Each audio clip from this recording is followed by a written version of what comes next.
São muitos os significados que podem surgir a partir da leitura de Enigma de Outro Mundo de John Carpenter.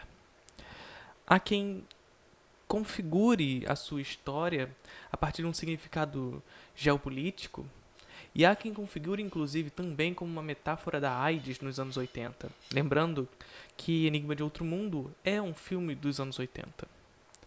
Mas muito além do que os significados que o filme consegue trazer para nós, eu acho que o grande valor que o Carpenter conseguiu trazer para a gente nessa história é justamente conseguir conciliar todos esses significantes que o filme consegue trazer para trazer significados dentro do próprio contexto narrativo da história. Então, todas essas metáforas que se constroem, na verdade, surgem numa atribuição social a partir de nós criando sentidos para aquilo. Mas o próprio filme em si funciona a partir daquilo que ele é, e não necessariamente por aquilo que é construído fora dele. O Kleber Mendonça Filho recentemente fez Bacurau, e é inevitável que a gente perceber que existem influências claras de Carpenter na sua obra. Bacurau, eu inclusive escrevi na época do seu lançamento lá no meu Instagram, é um filme que consegue, de certa forma, fazer algo parecido com o que o Carpenter fazia, que é tentar comunicar dentro do próprio filme uma história que é própria, tentando não trazer atribuições fora dele. Evidentemente, até por todo o engajamento político do Kleber Mendonça Filho e por todo o envolvimento externo que aconteceu antes da estreia de Bacurau, o filme ganhou atmosferas extra-filmes que fez com que algumas críticas fossem um pouco calorosas em cima do filme, levando aos extremos que a gente já conhece no nosso cinema. Mas Bacurau tem esse valor, assim como os filmes do Carpenter. Talvez um pouco menos, mas tem esse valor. Em Enigma de Outro Mundo, a gente não conhece de fato a ameaça. A ameaça, ela aparece para a gente constantemente e aparece de uma maneira grotesca, trash, em algum grau, mas a forma exata da coisa nós não conhecemos de fato. A forma da coisa, ela é mutável o tempo inteiro.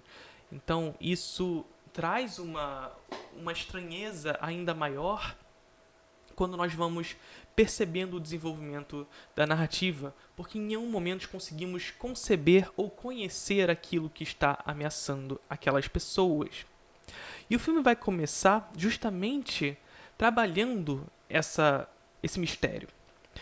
Porque ele começa mostrando uma nave caindo ou pousando na Antártida, no continente antártico. E apenas 100 mil anos depois, um grupo de pesquisadores noruegueses descobrem essa nave. E logo depois, uma cena em que um helicóptero está perseguindo um cachorro e tentando matar esse cachorro no meio das neves, né? No meio da neve. Evidentemente, nós não sabemos o porquê nesse momento ainda que aqueles pesquisadores noruegueses, ou aquele helicóptero, porque a gente não sabe ainda que aquilo são os pesquisadores noruegueses, a gente não sabe por que eles estão perseguindo aquele cachorro. É constituído para nós, naquele momento, na verdade, uma inversão de perspectiva à medida em que nós acreditamos que o vilão aqui, naquele momento são aqueles personagens que estão atirando no cachorro. Isso vai mudar ao longo da narrativa. Os noruegueses chegam até uma base americana, aonde o cachorro está indo, e os noruegueses começam a gritar, falando alguma coisa que, evidentemente, por problemas de linguagem, não foi compreendida pelos pesquisadores americanos ali da base de pesquisa. E em um determinado momento, naquele contexto, o pesquisador norueguês é morto por um pesquisador americano e o cachorro é acolhido por essa base. Eles mal sabiam que estavam acolhendo, na verdade, o grande vilão do filme. vilão, por assim dizer, porque de fato é o vilão como Carpenter constrói. Mas a grande questão que é trabalhada no filme, e que é muito bem trabalhada no filme, na verdade, é que a ameaça que é construída a partir dessa coisa, ela é muito mais estabelecida no perigo iminente do outro do que na própria coisa. O que eu quero dizer com isso? Porque essa coisa, na verdade, o que ela faz é assimilar a forma de outras pessoas. E em todo momento, aquele ambiente claustrofóbico que o Carpenter constrói se estabelece justamente nesse perigo e nesse mistério, no suspense de quem foi assimilado pela coisa.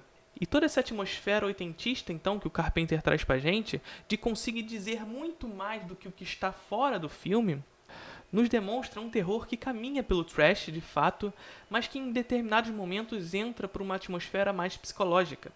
Inclusive, até mesmo o nosso personagem principal, em nenhum momento nós conseguimos conferir a ele algum tipo de proximidade, à medida que até mesmo ele é difícil de acreditar que não possa estar sendo possuído pela coisa. E por fim, evidentemente, todo esse aparato orgânico que o filme trabalha, de efeitos práticos que evidentemente são utilizados à medida em que nos anos 80 ainda não haviam efeitos técnicos com uso de computação gráfica, fica muito mais verossímil aqui em Enigma de Outro Mundo do que talvez se fosse utilizado de fato os elementos da computação gráfica. Porque todo aquela coisa que realmente aparece pra gente como um elemento extremamente gráfico e trash é o que nos determina toda essa metamorfização que aquela coisa transparece e que o filme, no seu desenvolvimento, abarca. Então é isso, galera. Espero que vocês tenham gostado de mais esse vídeo aqui sobre o Enigma de Outro Mundo de John Carpenter. Vem curso online por aí. Para saber mais, me siga lá no Instagram, curta esse vídeo aqui, se inscreva no canal, compartilhe com seus amigos e vamos pro próximo filme. Um abraço.